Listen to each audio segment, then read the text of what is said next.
She told me, "It's just for one night, John. I want to feel like a woman." I agreed, then did this. "Hello, Reddit. My name is John, and I'm 35 years old. I've always been here as a commenter, though, not as the one telling my story. I never thought a day would come where I would have to share my own story. I've been married for almost 10 years now to the love of my life, Lana, and we have 3 kids together. We were happy, very happy in fact, or so I thought. Lana had always been the most beautiful girl I knew. She was the next-door neighbor, and we've been friends for many years, went to the same high school, and even the same college. I have always been in love with Lana. No one else was enough or up to her standards. Before Lana and I even got married, or let me say, before I could even dream of being in a relationship, much less marrying Lana. I mean, I could imagine it, but it was all really in my head. Never in my wildest imaginations did I think that Lana and I could ever end up together. I was the boy that was just not noticeable while we were growing up. I was the skinny boy who was being bullied for trying to be Lana's best friend. Then later in high school, when I had grown taller and developed a little bit of chest, and felt I could be attractive enough for Lana, she still didn't see me. She was busy going out with the other boys and getting heartbreaks to even notice me. In fact, I was usually the one she came to when she needed to get over the heartbreaks, whenever she got dumped again. And then, when I thought she had finally turned to me, she moved on to the next boy. It was heartbreaking for me to have other girls come on to me, except the one I truly wanted. One time, I decided that I wanted to forget all about her and decided to date someone else in hopes of getting over her. I started seeing Megan. Megan, just like me, had been obsessed with me for as long as I could remember, so she felt really happy when I decided to date her. I was happy with her truly, even though I secretly still yearned for Lana. My feelings for Lana were like a plague that never seemed to go away, but I dated Megan still, despite my betraying feelings for Lana. I guess that was when Lana noticed me first. She started getting jealous seeing Megan and me together all the time, thinking she was no longer important. She got a hold of me one day when I was at my house, and Megan had just left because her uncle had called and asked her to come home to babysit for them. She came into the house, and I was utterly surprised because she rarely came to my house. It was mostly me going to her place. She stated how uncomfortable my relationship with Megan made her feel, and that she felt I should stop seeing her. I was a bit upset and told her that she couldn't just dictate who I was to see or not. I was still talking when she grabbed my shoulders, pulled me to her height, and kissed me. I should have stopped, but hell, I've been dreaming of the day I would ever get to kiss Lana, and it was happening. I kissed her back, and after that, she left, happy I would do her bidding. Well, I almost did because I felt guilty kissing Lana, even though it was the best thing that ever happened to me then, and I knew I had to tell Megan. Megan came over to my house the next day, and when I tried to tell her what happened, she told me that they were moving out of town to another place. I was genuinely surprised and asked why. She didn't tell me the reason up till now, but she just came to tell me the relationship was over because I was never really into her anyway. She had known of my feelings for Lana all the while we were together. Megan and her family moved within the week, and that was that. I thought that maybe Lana and I could finally be together, but I was very wrong. Lana was already dating another boy just a week after kissing me and confessing, well, nearly confessing she liked me. I didn't even get a chance before I was kicked out. We graduated high school and went to college together. Lana still had numerous boyfriends. I don't mean she dated them all at once. You get what I mean. And each heartbreak ended up with her curled up beside me on my bed, crying her heart out, and me comforting her. When we finally graduated from college, I had resigned myself to my fate of loving the same woman till I die, even without getting any chances with her.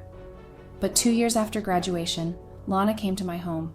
We were living in different cities this time around for work, and I figured I had to stay as far away from her as possible so I could at least stop hurting whenever I saw her with another guy. She came to my place that day, and I was surprised, but not surprised, because I was expecting that she was dealing with another heartache. But it was different this time. She told me she hadn't come over to get over another heartbreak she encountered. She had come over to tell me that she was in love with me.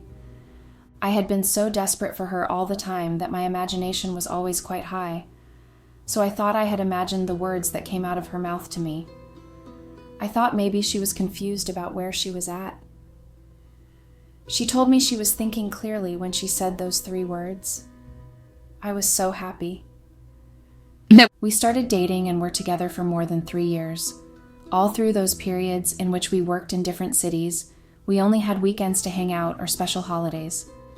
I was faithful to her because I've always been in love with her.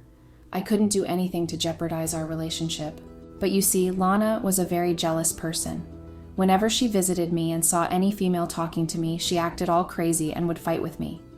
Sometimes in her anger, she'd throw things at me, sometimes sharp objects that inflicted wounds on me. She was like a big baggage of anger problems, and I knew it was because of her parents. Lana's parents weren't exactly the best examples of parenting because they were always having one problem or the other, which meant a lot of thrashing stuff and breaking things.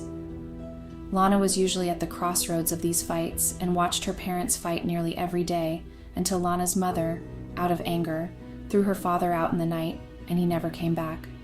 She searched everywhere for him, desperate for him to come back, until she met him a few weeks later with another woman.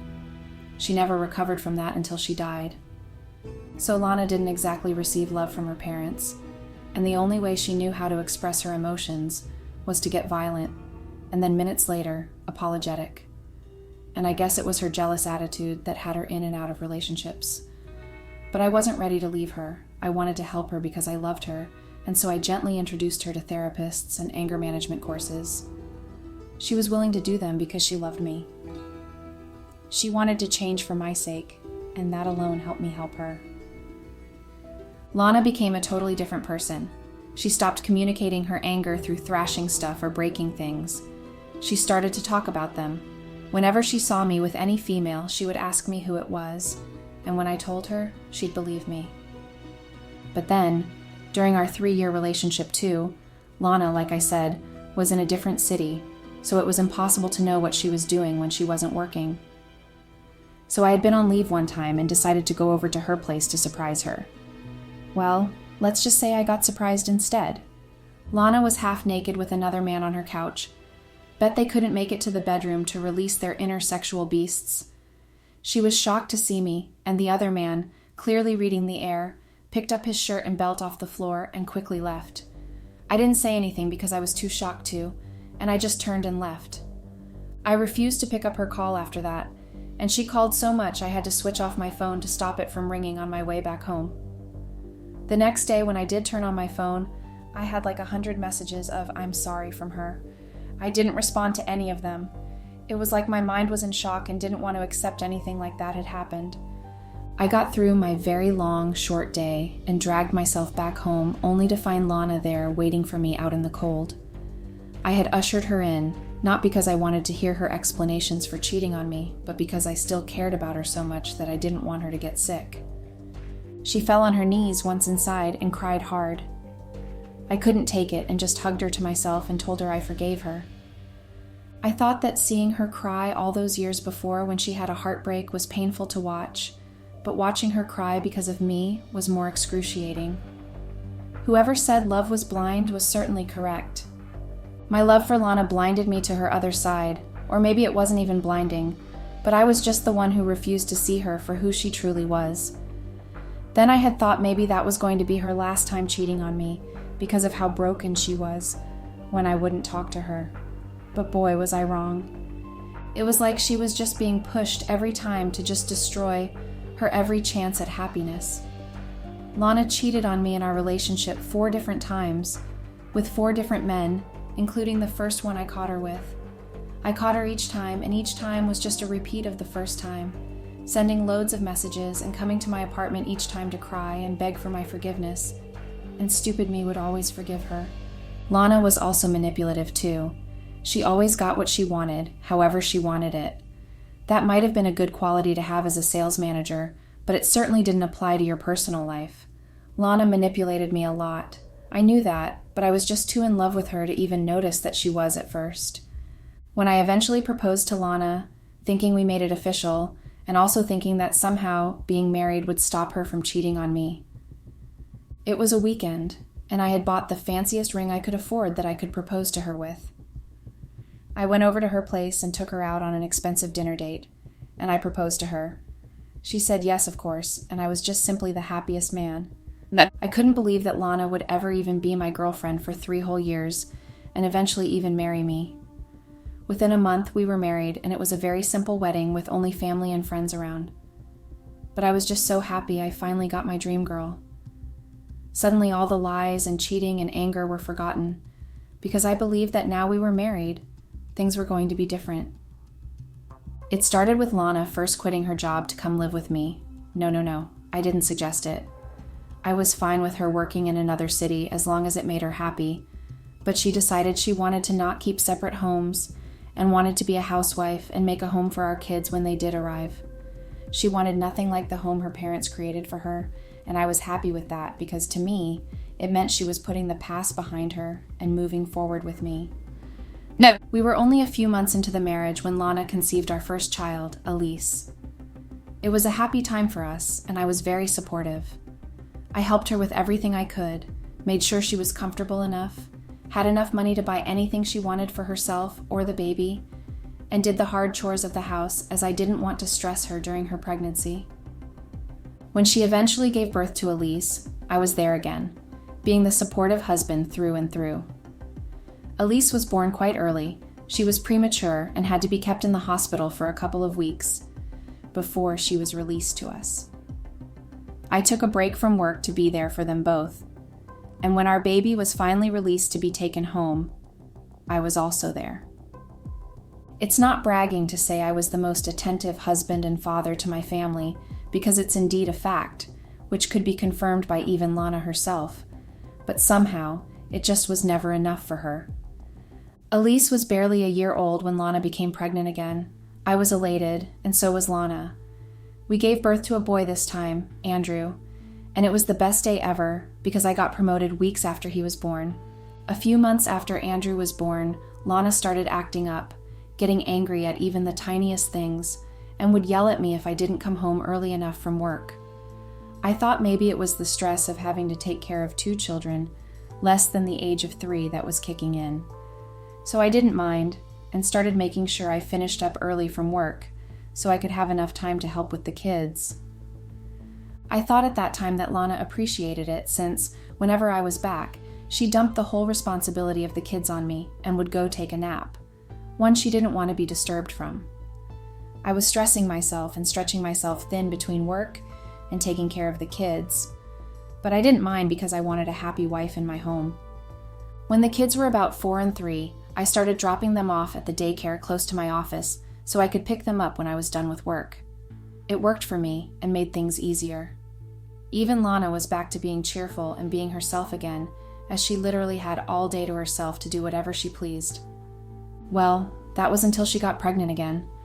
I was happy because I had always wanted a large family, because I never had any brothers or sisters growing up, and it was particularly not nice because you couldn't exactly share all your secrets with your parents, no matter how close you guys were. So in my mind, even as a kid, I had always imagined having 4 kids with Lana. I had 2 already, so I was happy to welcome another one, but Lana didn't share my feelings. She hadn't planned to get pregnant again, and she was distressed by the news when she found out. In fact, I hadn't even known at first that she was pregnant until I saw the carelessly discarded pregnancy test kit, and I had confronted her.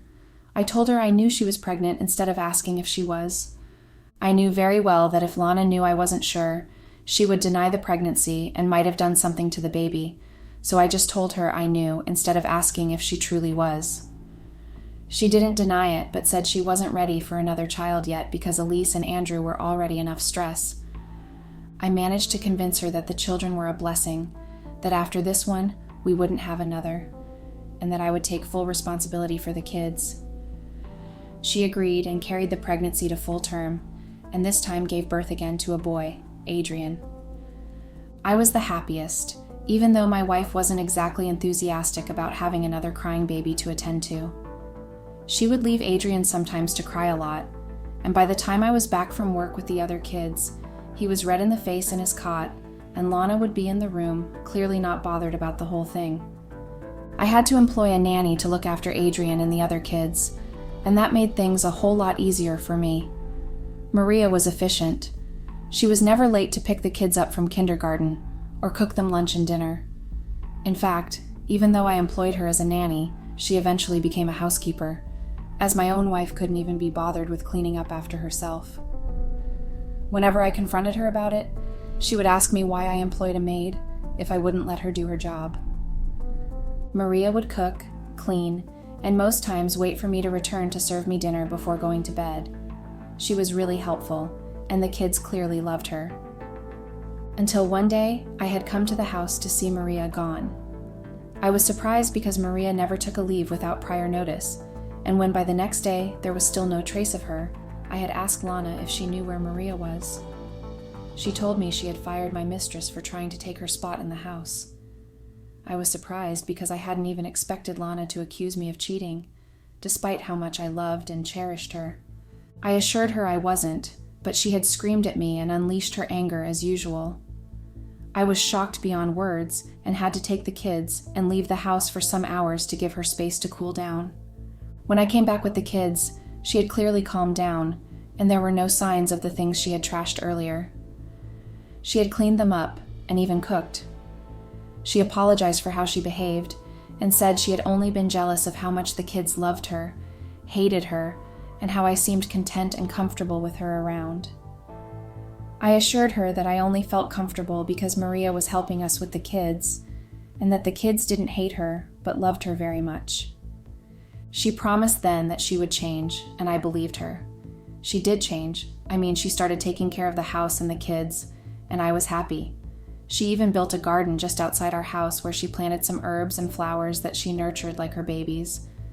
But it was like every time Lana changed, she seemed to develop a new character or start doing something that was usually worse than the other. During our 8 years of being married, I was asked to go on a field trip for 2 months. Lana requested she and the kids come with me, but I obviously couldn't take Lana or the kids with me because the trip itself was being sponsored by the company I worked for, and it was quite expensive. So I would have to wipe out my entire savings to be able to take them on the trip.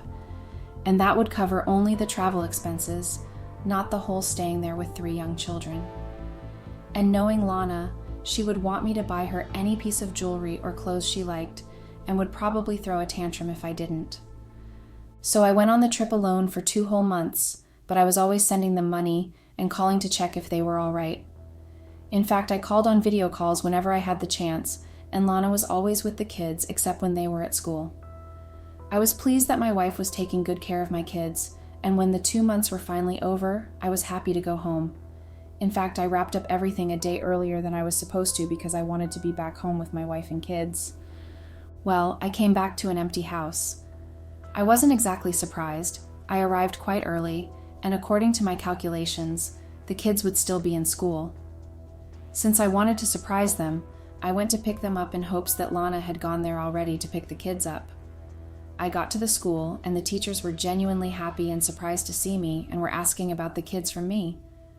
I was surprised, but hid it and told them that I was sorry I didn't come earlier to pick them up because I had to make a work trip and had informed Lana to pick them up, but forgot. The teachers were surprised and told me that they hadn't seen the kids in almost a month, and when they had sent one of the teachers to ask after them at home, the house had been empty. I was totally speechless and just left without uttering a word and went back home. I called Lana on a video call, and she didn't pick up but only called me an hour later with the kids playing in the background. She lied to me that she just got home with the kids and wanted to call me when they were settled in. How I never noticed the different background whenever I called was beyond me. Maybe because I focused on seeing the children and her on the phone more than caring if the background was our home or not. I lied to her that I was going to be back that evening, and she looked very shocked, but quickly schooled her expression to look pleasantly surprised and happy. It was very late in the evening when she arrived with the kids, and she saw that I was already home. The kids were genuinely happy to see me, but Lana looked very disturbed and was trying to hide it. I didn't want to say anything in front of the kids, so when I settled them in and they were sound asleep, I asked Lana what she had been up to for the past 2 months that I was gone. She just deflected and was telling me things I would have been glad to hear if I hadn't found out earlier about the children not being in school and her not being at home. I said nothing because I didn't want us to fight, and when I started questioning her further, she was getting defensive, so I dropped the matter and didn't discuss it further. I loved my wife very much, but I knew she wasn't being sincere with me, and I wanted to find out why. But till now, I only know that Lana wasn't at home and had dropped the kids somewhere for the past 2 months that I was gone.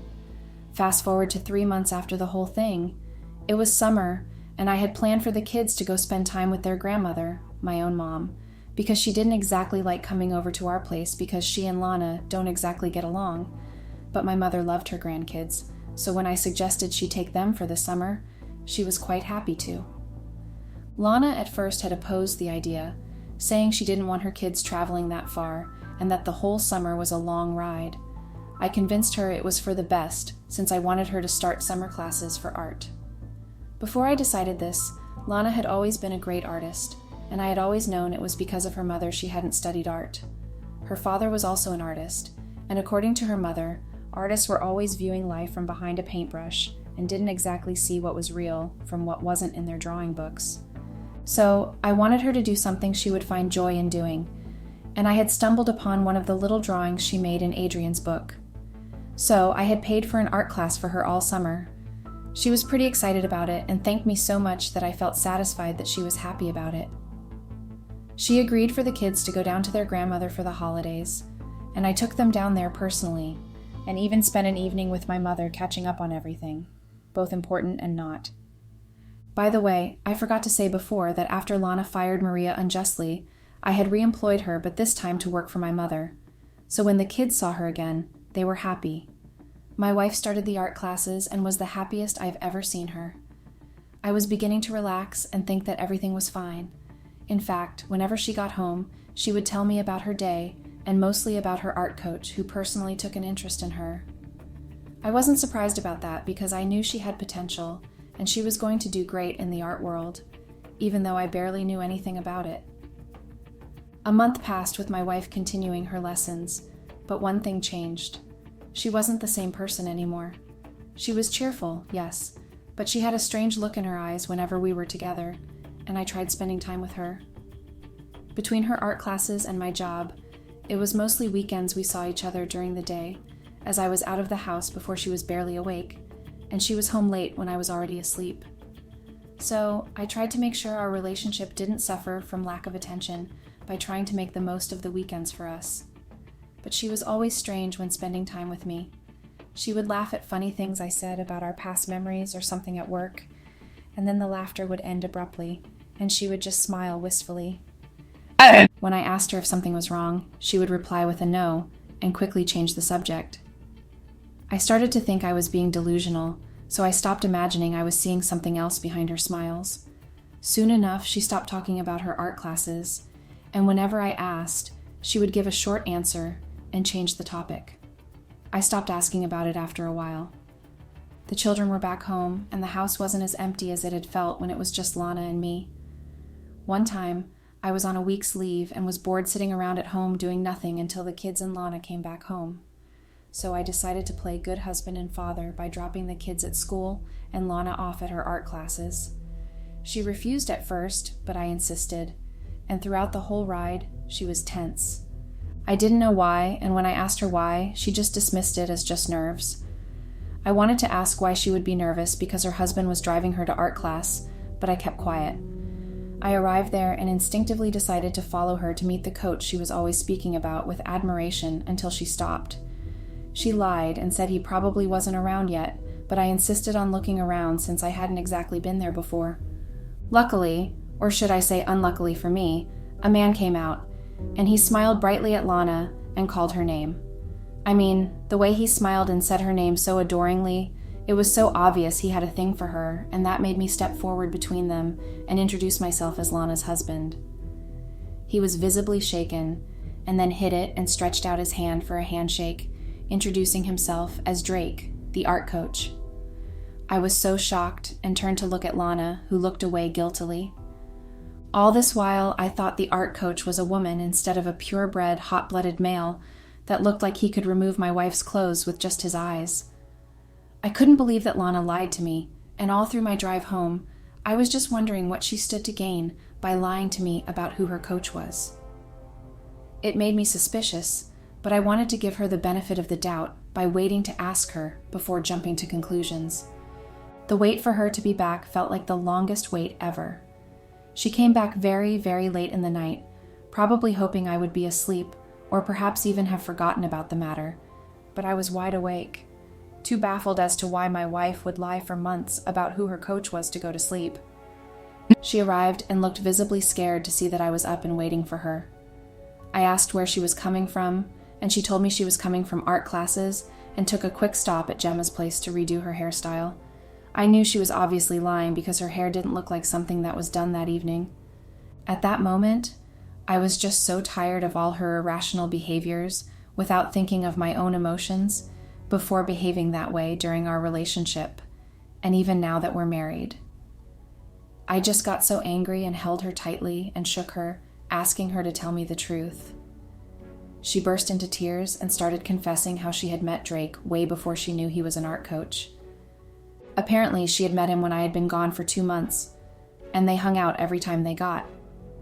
Because of the kids, she couldn't really have time with him, so she dropped them off at Gemma's place while she went on to explore different art museums with Drake. She didn't know about his job as an art coach, just knew he was knowledgeable about art, and she found spending time with him very interesting, and it made her happy. So, when I had suggested the art classes, she had been genuinely excited to start drawing for real, but had met Drake once again as an art coach. It was then the feelings started to develop again, and now she couldn't get him out of her system, and he also didn't hide how he felt about her. The craziest thing was when she told me, "It's just for one night, John. I want to feel like a woman." I agreed, then did this. You're probably wondering what I did, right? Well, I, in fact, did agree she spent one night with Drake, and when she was gone, I took my children and left and emailed her the divorce papers. Luckily, my company had been offering me the chance to travel to the headquarters and work there permanently. I had been considering it and had almost said no because I was considering her art classes and the children's stability. But after hearing Lana's confession, I couldn't take it anymore and just had to leave for my sanity. I was tired of trying to please a woman who clearly thought for an insane moment I would stupidly let her cheat on me and come back to me like nothing happened, all because I'm in love with her. She's been calling for several days now, and I haven't been picking or returning her calls. My phone is blowing up with text messages from her, how sorry she was, and how in love with me she still is, how I should give her a second chance to make things right between us, and how much she misses me and the kids. So do you guys think I did wrong by leaving her? Do you think I should have stayed and hoped that the next time she decides to cheat on me, it wouldn't be a friend or my boss? Should I consider my kids and return to the marriage? Please just tell me what to do. I'm so confused because I still love her regardless of how much she has hurt me. What do you think I should do, really? Update. Hello, Reddit. I just wanted to say thank you to most of my supporters. Your kind words have been helping me through this harsh season. It's been 2 whole months now, and it's still hard for me, especially because I'm not over her yet and still very much in love with her. What makes it harder is when the kids ask about when they're going back home, and when I did tell them we weren't, they asked when their mother was coming. I had no answer to that because how do you tell your kids, who are less than 10 years old, to understand that their mother was a liar and a cheat and was also greedy? I did my best as her husband.